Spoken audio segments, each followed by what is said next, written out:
I was a very precocious kid. So one day I ended up looking up the word homosexual in the dictionary. Something along the lines of a romantic attraction between members of the same sex. And it slowly dawned on me that that's what I was. So given your prior testimony about homosexuals, how did you feel when you realized that you were gay? Well, once I realized what a homosexual was, I was scared by that. I realized that this was bad news for me, so I hid it as far away from everyone as I could. And around this time, did you talk to anyone about being gay? When I was in the 7th grade, I remember being taunted about being gay. I was called faggot, I was called a homo, a queer. It was scary going into that building, realizing these kids were taunting me with a word that was so close to the truth. I would go home crying. Did your parents ever find out that you were gay? When I was 13 years old, my parents discovered my journal, and for the first time I had admitted to myself that I was gay, and I had actually written those words, and they found that and read it. And what happened when they read that journal? They were very upset. They were yelling. I remember my mother looking at me and telling me that I was going to burn in hell. It was shocking. I had never heard anything like that from my mother. I mean, you don't get much worse than eternal damnation. And what is NARTH?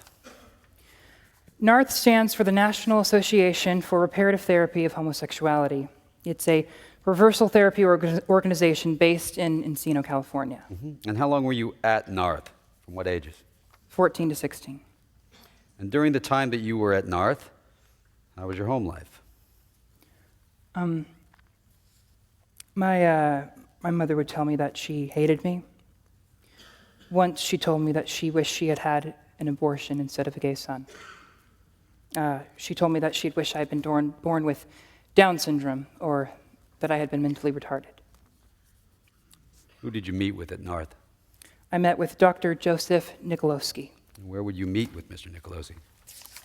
I did actually fly out to California to do in-person sessions. I recall Nicoloski saying that, you know, homosexuality is incompatible with what God wants for you, and your parents want you to change, and that this was a bad thing. And were you given any advice on how you would be able to suppress your homosexuality in these therapy sessions? I remember it was a general admonishment, but not a specific technique, no. No further questions, Your Honor. Mr. Cooper, you may cross-examine. Mr. Kendall, have you ever lived in the state of California? No, I have not. You've never read a scientific study addressing the concept of sexual orientation, isn't that true? That is true. And isn't it also true that you have never studied whether a person's sexual orientation can change throughout the course of his or her lifetime? No, I haven't studied it. And nothing involved in this conversion therapy was your decision. It was all your parents' decision, isn't that true? Yes. And at some point, you communicated to your parents your objections to the counseling treatment, but your parents compelled you to go against your will. That is correct. Your only goal for conversion therapy was to survive the experience. Isn't that true? Absolutely true. You didn't have the goal of changing your sexual orientation. I'm sorry, correction. You didn't have the goal of changing your sexual attraction. Is that correct? That's correct. Indeed, you admit that you did not truly want to reduce your sexual attraction to persons of the same sex. Isn't that true? That's correct. It's my experience that people don't want to go to programs like NARTH. Well, you acknowledged in your deposition, did you not, that some people report to have effective results with this conversion therapy. Isn't that true? Yes. I have no further questions, Your Honor. And was this therapy successful in that you were able to suppress your homosexuality? Nope, I was just as gay as when I started.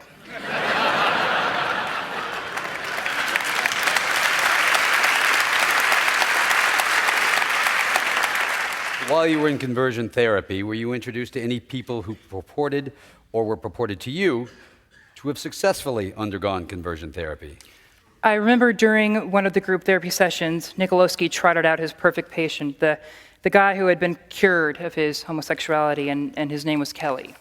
And did meeting Kelly have any impact on your views of conversion therapy? I remember once when Nicoloski stepped out of the room, we were talking amongst ourselves, and Kelly told me that later that night he was going to a gay bar.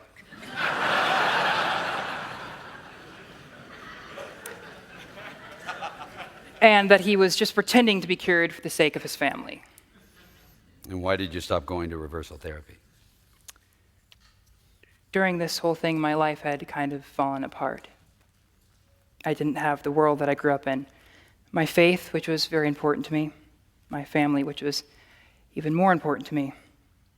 Everything had just kind of stopped, and I just couldn't take anymore. And I realized at one point that if I didn't stop going, I wasn't going to survive.